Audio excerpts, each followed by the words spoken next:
क्या 2000 की नोट एक फेलियर थी? I mean 2016 में भारत सरकार ने नोटबंदी अनाउंस की और इसी कार्यवाही के तहत 500 और 2000 की नई नोटों को जारी किया गया और चीजें नॉर्मल हुई ही थी कि अब समाचार ये हैं कि 2000 रुपए की जो हमारी पिंक ब्यूटी थी ना, उसका टाइम पूरा हो गया।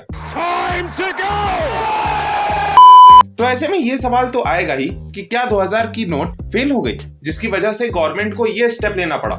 अब इसे अच्छे से समझने के लिए हमें 8 नवंबर 2016 से ही शुरू करना होगा, जब पीएम मोदी ने देश को संबोधित करते हुए 500 और 1000 की नोटों का लीगल टेंडर खत्म करने की घोषणा की। ये खबर इतनी बड़ी थी कि देश के हर सेक्टर में बवाल मच गया, जो कि स्वाभाविक भी था, क्योंकि चुटकी बजाते ही मार्केट से 24 to 25% करेंसी स्वाहा हो गई।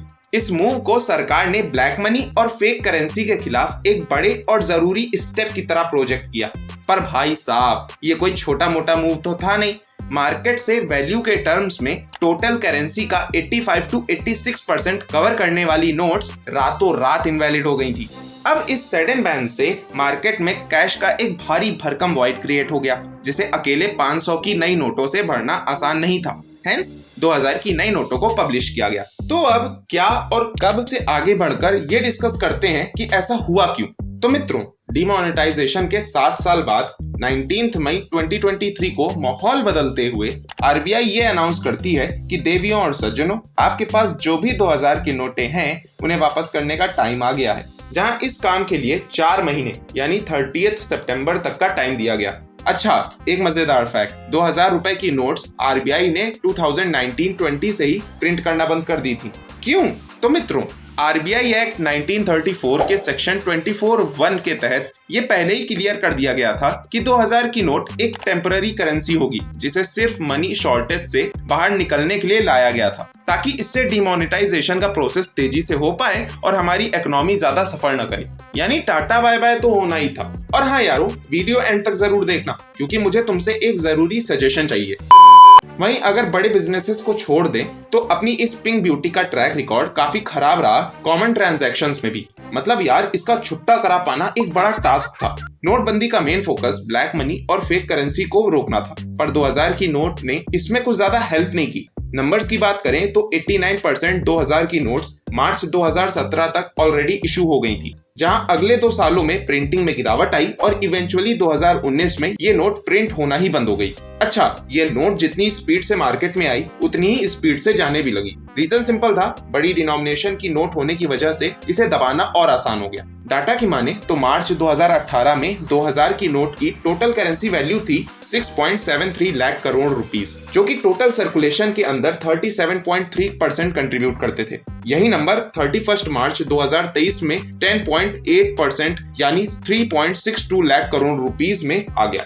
इस गिरावट का दूसरा रीजन खुद आरबीआई भी है, क्योंकि प्रिंटिंग बंद करने के अलावा जो नोट सर्कुलेशन में थे भी, वे जब आरबीआई के पास आते तो आरबीआई उन्हें एब्जॉर्ब करने लगी और उनके बदले 500 के नोट्स निकाल के देने लगी, और इसी वजह से 2000 की नोट्स दिखना ही कम हो गए। अच्छा, जाली करेंसी बनाने वालों में भी खासी पॉपुलर थी ये नोट।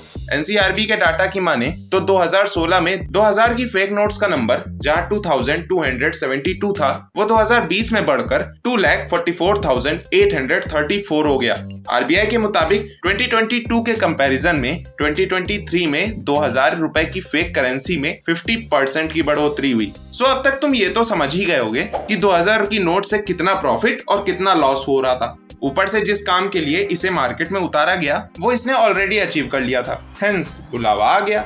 डिमोनेटाइजेशन से भले ही कई ऐसे धंधे बंद हुए जो ब्लैक मनी से चलते थे और टेरर फंडिंग पर भी नकेल कसी गई, साथ ही साथ इनकम टैक्स पेयर्स में भी काफी बढ़ोतरी हुई, पर सब कुछ इतना पिक्चर परफेक्ट भी नहीं रहा। पर वैसे अगर हम डिमोनेटाइजेशन की सक्सेस और फेलियर की डिबेट में ना पड़े तो डिजिटल पेमेंट और यूपीआई आज इंडिया में जितनी बड़ी डील है, डिमोनेटाइजेशन के बिना वो होने में शायद और 6-7 साल लगते। और इस मामले में नोटबंदी का स्टेप काफी सही रहा, क्योंकि आज 93% भारतीय डिजिटल ट्रांजैक्शंस कर रहे हैं और आने वाले सालों में ये नंबर बढ़ेगा ही। और जब डिजिटल पेमेंट और दूसरी छोटी डिनोमिनेशन की नोट्स हैं, तो फिर आम आदमी 2000 रुपए की नोट रखे ही क्यों?